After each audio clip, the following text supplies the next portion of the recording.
Hello guys, welcome to the new episode of my channel. এখন এই ভিডিওতে কথা বলবো 2011 থেকে 2024 পর্যন্ত মিঠুন চক্রবর্তীর বক্স অফিস কেরিয়ার এবং মিঠুন চক্রবর্তী কোন কোন সিনেমাতে কাজ করেছে সেই সব নিয়ে আজ কথা বলবো।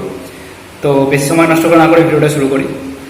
তো 2000 যে এরা, তার প্রথম দিকে আমরা প্রত্যেকে জানি যে 1995 থেকে মিঠুন দা উটিতে শিফট করে গেছিল। সেখানে তিনি প্যারালাল হিন্দি ফিল্ম ইন্ডাস্ট্রি চালাতেন, যেখানে মূলত সিনেমা তৈরি হতো বি এবং সি সেন্টার্সের অডিয়েন্সের জন্য। তো প্রায় 10 বছর তিনি এই উটি ফ্যাক্টরি নিজস্ব সিনেমা চালান, যার জন্য ভারতবর্ষের বি এবং সি সেন্টার্স মানে যেগুলো আরবান, গ্রাম, এইসব ছোট শহর, এইসব জায়গায় মিঠুন চক্রবর্তী একটা হিউজ ফ্যান ফলোইং এই সময় তৈরি হয়। পাশাপাশি 2003 সালের পরবর্তী সময় তিনি বাংলাতে কামব্যাক করেন এবং বাংলায় 2003 থেকে শুরু করে 2008 সাল পর্যন্ত তিনি বাংলার টপ টাইম, সে সময় বাংলার যে টপ সুপারস্টার ছিল লাইক জিৎ, প্রসেনজিৎ, তাদেরও টক্কর দিয়ে বাংলার নাম্বার 1 সুপারস্টার তিনি তৈরি হয়েছিলেন। এবং পাশাপাশি যেটা বললাম হিন্দিতে বি আর C centres, specially Bihar, UP, east Punjab, Rajasthan, Madhya Pradesh, then Andhra, east Maharashtra, এইসব জায়গায় তার হিউজ একটা ফ্যান ফলোইং তৈরি হয় এই সময় এই ধরনের উটি ফিল্মগুলোর জন্য। এরপরে 2005 সাল থেকে তিনি আবার ইলাম সিনেমার মাধ্যমে কামব্যাক করেন বলিউডে। বাট এই সময় বেশিরভাগ সময়টাই তিনি সাইড ক্যারেক্টার হিসেবে বা সাইড অ্যাক্টর, সাপোর্টিং অ্যাক্টর হিসেবে কাজ করেছেন। তো 2005 থেকে 2010 পর্যন্ত কেরিয়ার নিয়ে আমি এর আগে অনেকবার আলোচনা করেছি। তো আজকের আলোচনা করবো 2011 থেকে 2024 মানে বর্তমান টাইম পর্যন্ত তার কেরিয়ার। কোন কোন সিনেমায় তিনি বতর সাপোর্টিং অ্যাক্টর কাজ করেছেন এবং কোন কোন সিনেমায় তিনি বতর লিড অ্যাক্টর কাজ করেছেন এবং কোন কোন সিনেমায় স্পেশাল অ্যাপিয়ারেন্স দিয়েছেন বা ভিলেন রোল প্লে করেছেন, সেগুলো নিয়ে আজকে আলোচনা করবো। তো ফার্স্ট 2011 সালের প্রথম যে সিনেমায় তিনি কাজ করেন সেটা হচ্ছে FALTU ফাল্টু বলে একটা সিনেমা, যেটাতে তিনি স্পেশাল অ্যাপিয়ারেন্স দিয়েছিলেন। এরপরে তিনি বাংলা সিনেমা আমি সুভাষ বলজিতে কাজ করেন, যে সিনেমাটাতে মিঠুন চক্রবর্তীর অ্যাক্টিং পার্সোনালি আমার খুব পছন্দ হয়েছিল, ক্রিটিক্যালি খুব ভালো লেগেছিল এই তার অ্যাক্টিং। এবং টিভিতে সিনেমাটা কিন্তু হিউজ টিআরপি জেনারেট করেছিল এবং আজকেও যখন আমি সুভাষ বলজি দেয় তখন কিন্তু আমার প্রত্যেকে টিভিতে এই সিনেমাটা দেখি। বাট বক্স অফিসে এই সিনেমাটা সেভাবে ওয়ার্ক করেনি এবং বক্স অফিসে সিনেমাটা ফ্লপ হয়। এরপরে 2011-তে তিনি মহাসংগ্রাম বলে একটা ভোজপুরি সিনেমা করেন, যদি এই সিনেমাটার ব্যাপার, এই সিনেমাটার ভার্ডিক এবং এই সিনেমাটার সম্বন্ধে বেশি কিছু জানা যায় না। এরপরে তিনি কাবুলিওয়ালার ডিরেক্টর সুমন ঘোষের সঙ্গে সিনেমা করেছিলেন নোবেল চোট। এটা সুমন ঘোষের সঙ্গে তার প্রথম সিনেমা। বক্স অফিসে খুব একটা ভালো ওয়ার্ক না করলেও ক্রিটিক্যালি সিনেমাটা খুব ভালো অ্যাক্লেম পায় এবং BFI লন্ডন ফিল্ম ফেস্টিভ্যালে এই সিনেমাটা স্পেশাল স্ক্রিনিং পায়। এরপরে তিনি জিন্দেগি তেরে নাম বলে একটা হিন্দি সিনেমাতে কাজ করেন, যেটা রঞ্জিতা কৌরের সাথে তার দীর্ঘদিন পরে আবার একটা কামব্যাক ছিল, একসাথে দুজনের কোলাবোরেশন ছিল। এবং এটি একটা আমেরিকান মানে গল্প নোটবুকের একটা রিমেক ছিল এটা, যদি এটা বক্স অফিসে ডিজাস্টার প্রমাণিত হয়। এরপরে তিনি হাউসফুল 2-তে কাজ করেন বাদার সাপোর্টিং অ্যাক্টর, কিন্তু হাউসফুল 2-তে সাপোর্টিং অ্যাক্টর হিসেবে তাকে ধরা হলো, তার রোলটা কিন্তু আপনি যদি বাকিগুলো ক্যারেক্টারগুলো ধরেন লাইক ঋষি কাপুর, রণবীর কাপুর, তারপরে গৌন ইরানি, ইভেন আপনার রিতেশ দেশমুখ, এদের থেকেও কিন্তু বেশি মানে টাফ রোল ছিল মিঠুন চক্রবর্তী এবং বেশি স্ক্রিন প্রেজেন্স ছিল মিঠুন চক্রবর্তী, ঠিক আছে। বাট আমি এটাকে সাপোর্টিং অ্যাক্টর হিসেবে ধরলাম। এই সিনেমাটাও কিন্তু বক্স অফিসে সুপারহিট হয় এবং প্রায় 200 কোটি টাকার বিজনেস এই সিনেমাটা সেই সময় করে। এরপরে তিনি বাংলা সিনেমা লে হালুয়া লে করেন, যেটা হিন্দি সিনেমা হাঙ্গামার রিমেক, এবং এতে মিঠুন চক্রবর্তী লিড অ্যাক্টর হিসেবে কাজ করেন এবং এর মিঠুন চক্রবর্তীর সঙ্গে সহকারী অভিনেতা হিসেবে সোহম এবং হিরণ কাজ করেছিল। এটা বক্স অফিসে হিট হয় এবং 2012 সালের হায়েস্ট গ্রসার হিটগুলোর মধ্যে এটা একটা অন্যতম হিট ছিল। এরপরে তিনি OMG-তে কাজ করেন, যেখানে তিনি আবার দীর্ঘদিন পরে বাতার ভিলেন হিসেবে কাজ করেন, যেখানে তিনি লীলাধর মহারাজের রোল প্লে করেন এবং এই সিনেমাটা বক্স অফিসে সুপারহিট হয়। তিনি এরপরে খিলাড়ি 786 বলে অক্ষয় কুমারের সঙ্গে সিনেমা করেন একটা, যেটা বক্স অফিসে অ্যাবভ অ্যাভারেজ বিজনেস করে এবং এটাতে মিঠুন চক্রবর্তী বাতার সাপোর্টিং অ্যাক্টর কাজ করেছিলেন। 2013 সালে তিনি নিজের ছেলের সিনেমা রকি প্রথম বেঙ্গলি সিনেমা রকিতে কাজ করেছিলেন। বাদার একটা স্পেশাল অ্যাপিয়ারেন্স, তিনি একটা গানের স্পেশাল অ্যাপিয়ারেন্স দিয়েছিলেন। এবং এরপরে তিনি কাজ করেন এনিমি বলে একটা হিন্দি সিনেমাতে, যে সিনেমাটা বক্স অফিসে ডিজাস্টার হয় এবং এই সিনেমাতে মিঠুন চক্রবর্তী বতর লিড অ্যাক্টর অভিনয় করেছিলেন এবং মিঠুন চক্রবর্তীর সঙ্গে এই সিনেমাতে ছিল চার ছেলে, মহাক্ষয় চক্রবর্তী, সুনীল শেট্টি, KK মেনন এবং জনি লিভার। বাট এই সিনেমাটা বক্স অফিসে এভাবে ওয়ার্ক করেন। এরপরে তিনি অক্ষয় কুমারের সঙ্গে আবার কোলাবোরেশন করেন এবং বস বলে একটা সিনেমা করেন, যেটা বক্স অফিসে খুব একটা ভালো ওয়ার্ক করেন, এটা বক্স অফিসে ফ্লপ হয়।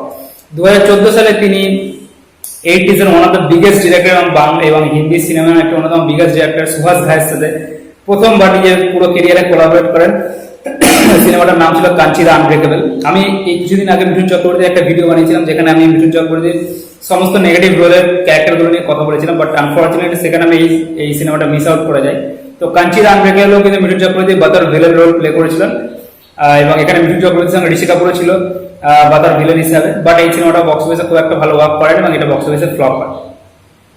এরপরে তিনি কিক এবং এন্টারটেনমেন্ট বলে দুটো সিনেমাতে সালমান খান এবং অক্ষয় কুমারের সাথে দুটো সিনেমাতে স্পেশাল অ্যাপিয়ারেন্স দেন এই বছর। 2015 সালে তিনি 2012 hit cinema OMG remake Gopala Gopala, south remake Gopala Gopala, যেখানে মিঠুন চক্রবর্তীর সাথে ভেঙ্কটেশ এবং পবন কল্যাণ ছিল, এবং এখানে মিঠুন চক্রবর্তী নিজের যে আসল সিনেমাটা মানে OMG-তে যে ভিলেনের রোলটা প্লে করেছেন সেই রোলটা এখানে প্লে করেন, এবং এটা তার তেলেগু ডেবিউ ফিল্ম, এবং এই সিনেমাটা বক্স অফিসে সুপারহিট হয়। এরপরে তিনি হিরোগিরি বলে একটা বাংলা সিনেমা কাজ করেন, যেটা সাউথের রবিতেজ এবং প্রকাশ রাজের বালাপুর সিনেমাটা রিমেক।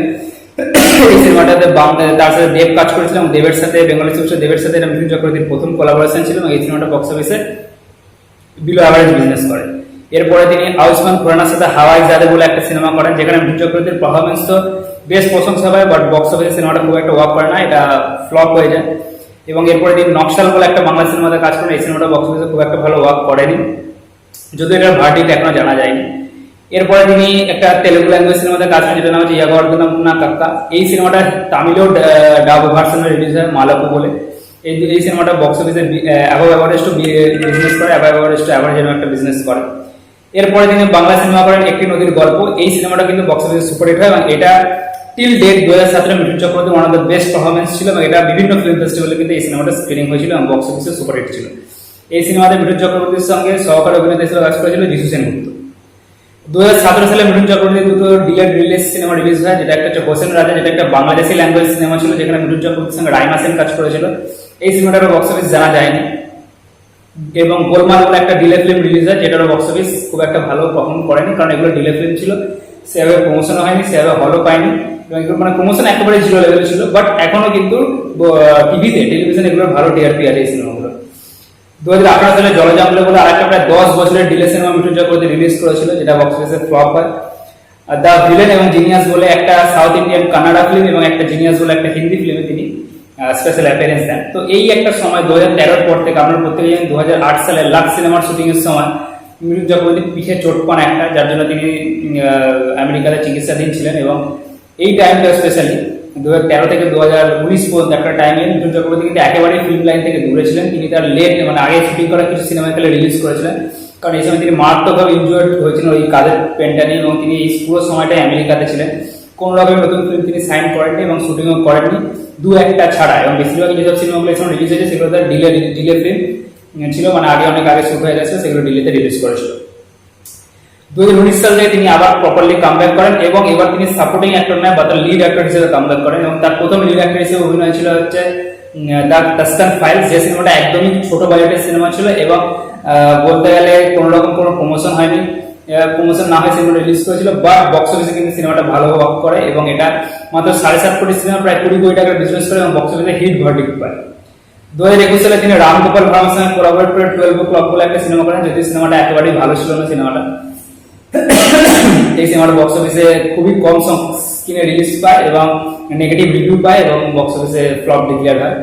2022 সালে তিনি দ্য কাশ্মীর ফায়ার্স বলে একটা সিনেমা করেন, যেখানে তিনি লিড অ্যাক্টর হিসেবে অভিনয় করেন, এবং তার সঙ্গে আরেকটা সহকারী অভিনেতা হিসেবে কাজ করে অনুপম খের। এই সিনেমাটি কিন্তু বক্স অফিসে প্রায় 350 কোটি টাকার বিজনেস করে, এবং সিনেমাটার বাজেট ছিল মাত্র 20 কোটি টাকা। এবং এই সিনেমাটা ওই সময়কার বড় বড় সিনেমা লাইক বচ্চন পান্ডে এবং আরো বেশ কিছু সিনেমার সাথে রিলিজ করে। প্রভাসের সাহু বাবুরঙ্গে একটা কিছু সিনেমা রিলিজ, প্রভাসের রাধেশ্যাম রিলিজ করেছিল, রাধেশ্যামের সঙ্গে ডাইরেক্ট ক্ল্যাশ হয়েছিল সিনেমাটা, এবং রাধেশ্যামকে ক্ল্যাশে হারিয়ে সিনেমাটা সেই সময় 350 কোটি টাকার বিজনেস করেছিল। এবং 1982-তে ডিসকো ড্যান্সারের পরে মিঠুন চক্রবর্তী সেকেন্ড টাইম 2022-তে প্রায় 40 বছর পরে আবার একটা অল টাইম ব্লকবাস্টার দেন, এবং যেখানে তিনি লিড অ্যাক্টর হিসেবে অভিনয় করেন, এবং এই সিনেমাটার জন্য তিনি ফিল্মফেয়ার অ্যাওয়ার্ড বেস্ট সাপোর্টিং অ্যাক্টরের নমিনেশনও পায়, এবং বিভিন্ন ফিল্ম ফেস্টিভ্যালে সিনেমাটা স্ক্রিনিংও পায়। 2022 সালে তিনি বাংলা সিনেমাতেও কামব্যাক করেন, এবং বাংলায় সুপারস্টার দেবের সঙ্গে তিনি সেকেন্ড টাইম কোলাবোরেশন করেন বা তার লিড হিরো, এবং সিনেমার নাম প্রজাপতি। এই সিনেমাটা 2022 পর্যন্ত বাংলা সিনেমার ইতিহাসে থার্ড হাইয়েস্ট গ্রসিং সিনেমা হয়, এবং 2022 সালের হাইয়েস্ট গ্রসিং সিনেমা হয়, এবং সিনেমাটার বাজেট ছিল মাত্র 2 কোটি টাকা, এবং সিনেমাটা সেই জায়গায় প্রায় 14 কোটি টাকার বিজনেস করে। এরপরে 2023 সালে তিনি আবার বাংলা সিনেমা করেন কাবুলিওয়ালা, যে সিনেমাটা অ্যাগেন শাহরুখ খানের ডানকি, প্রভাসের সালার এবং বাঙালি সুপারস্টার দেবের প্রধানের সঙ্গে ক্লাসে যায়, এবং মাত্র 1 থেকে 1.5 কোটি টাকায় নির্মিত এই সিনেমাটা প্রায় 3.5 কোটি টাকার বিজনেস করে এবং বক্স অফিসে সুপারহিট হয়। এবং এই সিনেমাটা এখন পর্যন্ত প্রায় 5টা ফিল্ম ফেস্টিভ্যালে স্ক্রিনিং পেয়েছে, এবং এই সিনেমাটার জন্য Mithun Chakraborty Filmfare award east best critics choice award পান, ঠিক আছে। এবং এর আগের যে বছরে যে সিনেমা ছিল প্রজাপতি, সেটার জন্য Mithun Chakraborty Filmfare award east best supporting অ্যাক্টরের পুরস্কারে কিন্তু ভূষিত হন।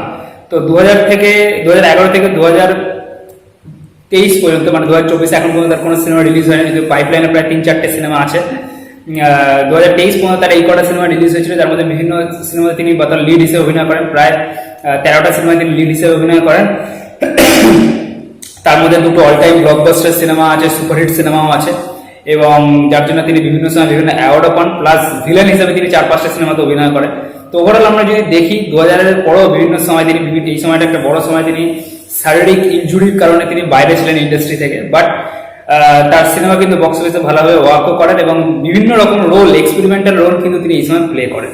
তো এটাই ছিল আজকের ভিডিও 2011 থেকে 2023 পর্যন্ত মিঠুন চক্রবর্তীর কেরিয়ার অ্যানালাইসিস। তো ভিডিওটা ভালো লাগলে অবশ্যই লাইক করে দেবেন, চ্যানেলটি সাবস্ক্রাইব করে দেবেন।